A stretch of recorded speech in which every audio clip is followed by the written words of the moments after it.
Salve Maria, né?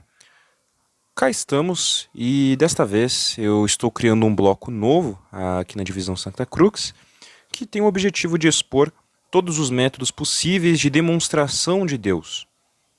Então, assim sendo, no primeiro vídeo de hoje, falaremos da primeira via de São Tomás. No caso, serão feitos vídeos, cada um falando sobre uma via específica, de forma a aprofundar muito a respeito daquela via. E quando terminarmos as 5 vias de São Tomás, falaremos de outros métodos para a demonstração de Deus, advindos de outras figuras, que não somente São Tomás. Então falaremos, por exemplo, da demonstração pitagórica, que utiliza da metamatemática. Mostraremos da visão da demonstração de Deus por meio de via platônica e neoplatônica, o que vai acabar bebendo também de uma linha agostiniana. Também falaremos não somente do método ontológico de Santo Anselmo, mas suas variações, porque o método ontológico de Santo Anselmo ele possuiu depois um resgate e ele foi reestruturado. Então nós temos uma reestruturação dele, por exemplo, com São Boaventura, junto com os seus 6 passos para se chegar a Deus, os quais eu percebi que existe pouquíssimo conteúdo a respeito disso no YouTube. Não que não tenha, mas tem pouco, não se fala muito a respeito disso. Então, assim sendo, comecemos o vídeo de hoje. A primeira via de São Tomás é a via do movimento. Em resumo, esta via demonstra que todo movente precisa de um movente anterior. Logo, se uma coisa se move, tem uma atrás, e isso não pode regredir infinitamente. Então, esta coisa que não regride infinitamente, que é o motor imóvel, certo? Seria Deus. Mas eu tenho que traduzir isso aqui. Eu não posso utilizar esses termos filosóficos de forma vaga. E além do mais, de que forma poderia eu tentar demonstrar Deus se não definirmos o que é Deus? Primeiramente, precisamos partir deste princípio. Não falamos Deus dentro da etimologia pagã, nos referindo a seres de grande poder ou apenas coisa do gênero, mas sim em seu sentido mais primário. Deus possui sentido de aquilo que gera o princípio, aquilo que não teve começo e não tem fim, aquele que não foi criado, mas que cria todo o resto. Em resumo, como diria Santo Anselmo, a definição de Deus é aquele cujo qual não é maior. Então, em outras palavras, se nós provarmos que existe algo que não teve princípio, ou conseguirmos, por exemplo, provar que a eternidade, isto é, aquilo que não teve início ou fim, existe, já provamos Deus. Então, partindo dessa definição, das definições que damos de Deus, que todas entram em conluio uma com a outra, nenhuma se contradiz, precisamos descobrir métodos para chegar no raciocínio que demonstre isso. Correto? Então, assim o sendo, falaremos mais a fundo da primeira via. Vamos primeiramente pensar o que é o movimento que estamos falando aqui, da via do movimento. Não podemos interpretar o movimento apenas no sentido que a física daria, mas precisamos pegar ele diretamente da fonte. São Tomás, ele bebe de Aristóteles, obviamente. Então, assim sendo, o termo, até inclusive na forma como ele usa, é visivelmente aristotélico. E o sentido em movimento, em Aristóteles, não tem apenas relação a um deslocamento propriamente dito, por mais que o movimento ele envolva isso, mas todo tipo de alteração, a mudança que um objeto faz, a transformação dele, todas estas realizações dentro da realidade são uma espécie de movimento. Então percebam, uma maçã apodrecer pode ser vista também como um movimento, o ato dela mudar. Então, a ideia de movimento, vocês devem compreendê-la por um leque muito mais amplo. E além do mais, já levantando aqui uma possível objeção que pode ser feita, alguns podem dizer que a questão do movimento não seria válida porque seria um elemento contingente. Mas precisamos lembrar também que a própria noção de movimento, isto é, a mudança de uma coisa para outra, pode se aplicar também dentro dos conceitos metafísicos, não é limitada somente à física. Mas, para não termos que entrar nesses méritos, porque a ideia é que a ideia seja fácil de compreender e não que a pessoa tenha que sofrer com esses termos de outros assuntos, vamos lá. Mentalizemos então algum objeto. Então você pode pensar talvez em um objeto à sua volta ou coisa do gênero, mas de preferência alguma coisa que se mova. Então se você puder, por exemplo, mentalizar um animal, é algo mais prático, né? No caso, um exemplo que eu gosto muito de utilizar é o de nossas mãos. Então, eu vou dar um exemplo de um animal, para variar um pouco. Mentalize um gato e observe o movimento desse gato. Você vai perceber que o deslocamento dele para frente não ocorre de uma forma mágica. Ele precisa de um recurso para se mover. Qual foi o recurso que o gato utilizou para se mover? As suas pernas, que o empurraram para frente. Agora, você vai perceber o seguinte, que todo movimento que esse gato realizou na vida precisou de um movimento anterior para chegar lá. Como assim? Se o gato ele se moveu e chegou, por exemplo, na cozinha, quer dizer que antes ele não estava na cozinha. Então, se você regredir o tempo, você vai perceber que, por exemplo, ele estava na sala. Mas ele nem sempre esteve na sala. Então você regride o tempo e você percebe que ele acabou rejuvenescendo. Você voltou vários meses no tempo. E quando você volta nessa escala de moventes, você percebe que ele foi parar no útero da mãe dele. Ele está na barriga de uma gata. E assim você volta infinitamente, até você entrar no retorno inteiro da espécie na escala de movimento. De uma coisa que causou a outra, que causou a outra, que causou a outra, e por aí vai.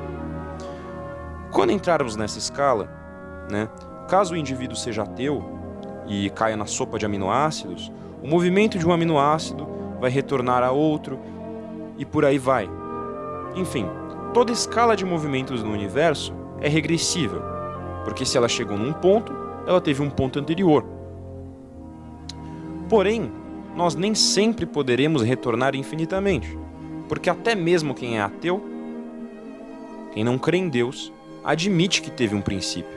Inclusive, dentro até mesmo da visão ateia da ciência, já não se afirma que o universo sempre existiu. Inclusive o próprio Einstein e nomes, por exemplo, do ateísmo admitem que houve um princípio. Eles não conseguem deduzir uma tese de como se tudo tivesse sempre existido. Então, assim sendo, vamos acabar retornando à questão do princípio. Inevitavelmente. Então, andando por todos os motores, motor é aquilo que move, né? Seguindo por todos os motores que se moveram, teremos que ter algum começo. Por quê? Porque isso não pode voltar infinitamente. Se você contar de 1 até 10, o 9, ele não tem como surgir nada, ele precisa do 8, o 8 precisa do 7, o 7 precisa do 6. Quando você retornar até o número 1, você não vai ter números negativos, porque os números negativos, eles apenas existem dentro da imaginação, né? Então, pela linha da ordem, você vai perceber que alguma hora isso tem que acabar. Isso tem que acabar. Ou seja, todo movente tem um movente anterior, mas tem por necessidade que existir algum movente que não foi movido anteriormente. Vocês percebem isso? Vou aprofundar nisso. O que significa por necessidade? Quer dizer que não poderia ser de outra forma. Conseguem captar isso? Não há uma maneira, não há de forma alguma maneira de, dentro da escala de moventes, não ter havido um movente primeiro que deu ordem para estes outros. Então nos resta analisar um pouco melhor a característica desse movente primeiro, né? Primeiramente, se esse movente primeiro ele não foi movido, né, por nenhum outro, porque a definição dele é essa, ele é aquele que moveu os outros, é o que começou, mas não foi começado, logo ele é um movente imóvel. Ele é imóvel, ele não se altera. Vamos lembrar, quais eram as definições de Deus? Deus, ele é aquilo cujo qual não há maior, é aquilo que não tem princípio e não terá fim. Vamos analisar o primeiro motor. O conceito de primeiro motor que aqui chegamos, que é um conceito aristotélico, ele não tem um começo, porque ele deu o começo. Ele tinha que existir na escala de movimentos anteriormente. Então, o primeiro requisito está cumprido. A outra característica de eternidade é a questão de ter fim. Este primeiro motor, ele pode deixar de existir? Mentalizem o seguinte. Se o 1 originou o 2, agora o 2 possui um pouco de característica do 1, porque o 2 é composto de 1 mais 1. Da mesma forma, o movente que moveu o próximo motor, o segundo motor que vai mover o terceiro e por aí vai, sempre vão ter uma característica de semelhança com o primeiro motor. Mas por quê? Vocês podem me perguntar, como que dessa situação matemática ela vai se passar para o plano físico? De que maneira? Se o primeiro motor ele está criando a existência, ele tem que ter algo, né, que o faça existente, certo? Ou melhor dizendo, no termo nós usaremos o termo de ser, né, que é além da existência. A palavra existência vem de ex sistere. Sistere é sistir, é o ato de você estar lá, permanecer, ser uma realidade. Enquanto ex significa prover de, ou seja, a palavra existir significa prover de outrem. Aqui no caso, prover do primeiro motor. Ou seja, né, todas as coisas criadas, tudo que veio depois do primeiro motor, não depende de si mesmo, depende do primeiro motor. O primeiro motor, ele não pode deixar de existir porque ele é a existência em si que dá substância às demais, né? Um pensamento que pode recorrer em alguns é pensar, ok, ele criou as coisas, mas por que ele não poderia simplesmente deixar de existir depois, né? Por que ele não poderia deixar de existir? Porque se você alinhar várias peças, várias figuras, né? Você pode, por exemplo, pegar 5 figuras de xadrez e colocar uma atrás da outra, e você tirar a que está atrás, ainda vai ter uma que vai estar como primeira na ordem. Você tem que ter alguma coisa da qual as outras procedem, né? Mas nesse caso é ainda maior, porque se os outros eles existem a partir deste primeiro, e não a partir necessariamente apenas do que veio anterior, logo ele não pode deixar de existir. Além de que, se o primeiro motor cria, onde ele cria? Ele cria nele.